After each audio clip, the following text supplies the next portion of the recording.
আসসালামু আলাইকুম। এবিসি লাইসেন্সে আপনাদের সবাইকে স্বাগতম। প্রিয় বন্ধুরা, যারা এবিসি লাইসেন্স নিয়ে চিন্তায় আছেন, চিন্তা নাই, আমার এই ভিডিওটি দেখুন এবং আমার এই কথাগুলো অনুযায়ী কাজ করুন। অবশ্যই আপনার কোনো চিন্তায় থাকবেন, আপনি অনায়াসে লাইসেন্স পেয়ে যাবেন। লাইসেন্স নিয়ে যে বিষয়টি আমি আলোচনা করতে চেয়েছিলাম, লাইসেন্সের কী কী প্রশ্ন করে। প্রথমত, আপনাকে যখন ভাইবা বোর্ডে ডাকা হবে, তখন আপনি যখন গিয়ে পৌঁছাবেন, টেবিলের উপর অনেকাংশে অনেক জিনিস রাখা থাকে, সেগুলো থেকে প্রশ্ন করে। আপনি আগে আপনার প্রশ্ন করা শুরু করবে আপনি কোন লাইসেন্সের জন্য অ্যাপ্লাই করেছেন। মনে করেন আপনি লাইসেন্সের জন্য অ্যাপ্লাই করেছেন, তাহলে আপনাকে প্রথমত লাইসেন্সের কী কী ধরনের প্রশ্ন হয় তারা জিজ্ঞেস করা শুরু করবে। চলুন দেখি কী কী প্রশ্ন করা হয়। 1 নম্বর টপিক, আপনাকে প্রথমে জানতে হবে ওয়্যারিং কাকে বলে, ওয়্যারিং কত প্রকার ও কী কী। বাসা বাড়িতে সাধারণত কোন ধরনের ওয়্যারিং করা হয় এবং বাসা বাড়িতে যে ওয়্যারিং করার সময় শেষে যে সব টেস্টগুলো করা হয়, সেই টেস্টগুলো সম্পর্কে আপনাকে জানতে হবে। যেমন art resistant test, insulation resistant test, polarity test, এই ধরনের টেস্টগুলো আপনাকে কন্টিনিউটি টেস্ট, এই ধরনের টেস্টগুলো আপনাকে জানতে হবে। নেক্সট ভিডিওতে আমরা বাসাবাড়িতে কী ধরনের টেস্টগুলো করা হয় সেই বিষয়গুলো আমরা জানব, কোন টেস্টের মাধ্যমে কি জানা যায়। তো এখন যে কথাগুলো বলছিলাম যে ওয়্যারিং সম্পর্কে, তো ওয়্যারিং সম্পর্কে আপনার এই বিস্তারিত ভিডিওটা দেখতে চাইলে আমার ডেসক্রিপশন বক্সে থাকবে, সেখান থেকেও দেখে নিতে পারবেন। ওয়্যারিংয়ের সকল প্রকার যন্ত্রাংশ সম্পর্কে নাম জানতে হবে। ওয়্যারিংয়ে যেসব যন্ত্রাংশ ব্যবহার করা হয়, যেমন piano switch, holder, batten holder, 2-পিন সকেট, 3-পিন প্লাগ, এইসব জিনিস, কম্বাইন্ড সকেট, এই বিষয়গুলো এগুলো জানতে হবে। এমসিবি, এমসিসিবি, এরপর আপনাকে জানতে হবে যে আমরা সাধারণত গ্রামে বাসা বাড়িতে আপনারা দেখবেন যে আয়রন ক্যালোড সুইচ ব্যবহার করে, যেটা মেইন সুইচ হিসেবে ব্যবহার করা হয়, সেই মেইন সুইচটা সম্পর্কেও আপনাকে জানতে হবে। তো প্রিয় বন্ধুরা, আপনারা কোনো টেনশন ছাড়া এই বিষয়গুলো জেনে নিন, তাহলে আপনারা অনেকাংশে ইনশাল্লাহ আপনি সাকসেস হবেন। আপনি লাইসেন্স পাবেন ইনশাল্লাহ। নিজেকে আত্মবিশ্বাসী মনে করুন। এরপর আপনাকে যে বিষয়গুলোর দিকে ফোকাস করতে হবে, আপনার টিউব লাইট সম্পর্কে জানতে হবে। টিউব লাইটের কী কী প্রশ্ন হয়, সাধারণত টিউব লাইট কত ফিট লম্বা হয় এবং টিউব লাইটের ভিতরের যে টিউবের ভিতরে কোন ধরনের গ্যাস থাকে,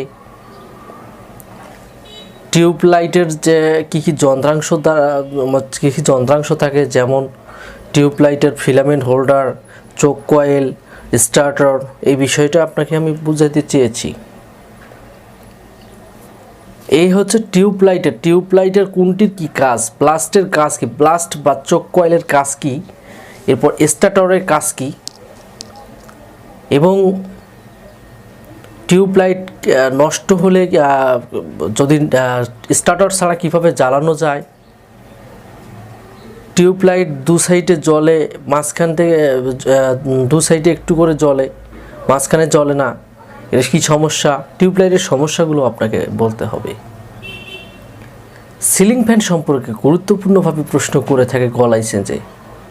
সিলিং ফ্যানে কয়টি কয়েল ব্যবহার করা হয়, স্টার্টিং কয়েল, রানিং কয়েল কোনটি, এবং কোন কয়েলের সাথে কোন কয়েল সিরিজে থাকে, ক্যাপাসিটর কার সাথে সিরিজে সংযোগ করা থাকে, ক্যাপাসিটরের কাজ কী, ক্যাপাসিটরের ভালো না খারাপ কীভাবে পরীক্ষা করব, অ্যাভোমিটারের কাজ কী, অ্যাভোমিটার দিয়ে কীভাবে ক্যাপাসিটর পরীক্ষা করা হয়, যদি অ্যাভোমিটার না থাকে তাহলে আপনি কিভাবে ক্যাপাসিটর পরীক্ষা করবেন। এরপর দেখা যায় যে আপনার সিরিজ লাইন ব্যবহার করে আপনার ক্যাপাসিটর টেস্ট করতে যদি বলা হয়, তাহলে সেভাবে আপনাকে দেখাতে হবে। বিষয়টা বুঝতে পারছেন নিশ্চয়ই। এই ধরনের টুকিটাকি বিষয়গুলো জানতে হবে। সিলিং ফ্যানের আরও প্রশ্ন থাকে। সিলিং ফ্যানের সাধারণত কোন বিয়ারিংটি বেশি নষ্ট হয়, তাড়াতাড়ি নষ্ট হয়, সিলিং ফ্যান কত নম্বর তার দিয়ে ওয়াইন্ডিং করা হয়, সিলিং ফ্যানের যদি পাখাগুলো খুলে নেওয়া হয় তাহলে সেটাকে কি বলা হবে, ইন্ডাকশন মোটর, সেটাকে বলা হবে ইন্ডাকশন মোটর।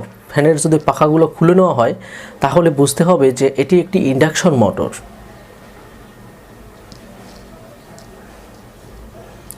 সিলিং ফ্যান সম্পর্কে এই ধরনের প্রশ্নগুলো আপনাদের জানতে হবে এবং শিখতে হবে। এরপর আপনাদের আমি আরও একটি বিষয় মনে করিয়ে দেই যে কন্ট্রোলিংয়ের বিষয়টা বি লাইসেন্সে সাধারণত প্রশ্ন করে, অনেকাংশে করতেও পারে, কিন্তু বেশিরভাগ ক্ষেত্রে আমার অভিজ্ঞতা থেকে আমি বলছি, আমি বাস্তব অভিজ্ঞতা থেকে আমি যেভাবে সাকসেস হয়েছি আপনাকে সেভাবে আমি দেওয়ার চেষ্টা করতেছি।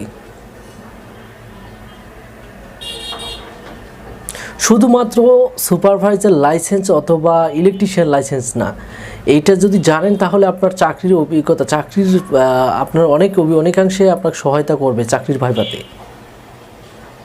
এরপর আপনাকে যে বিষয়গুলো জানতে হবে, বাসা বাড়িতে সাধারণত কত RM তার ব্যবহার করে ওয়্যারিং করি, সকেটের জন্য কত RM ব্যবহার করি এবং অন্যান্য সার্কিটগুলো ব্যবহার করার জন্য যেমন ফ্যান লাইট এগুলোর জন্য কত RM তার ব্যবহার করি। আমরা সাধারণত ওয়্যারিং করার ক্ষেত্রে আমরা 1.5 দিয়ে আমরা সমস্ত ওয়্যারিংটা করি এবং সকেটের জন্য আলাদা করে 2.5 আমরা তার টেনে রাখি। এটা আপনারা অবশ্যই খেয়াল রাখবেন। তার বিষয়টা আরও বিস্তারিত আছে, এটা খ লাইসেন্সে আপনাদের বিস্তারিত, গ লাইসেন্সে আপনাদের এটা বিস্তারিত জানতে হবে। তো গ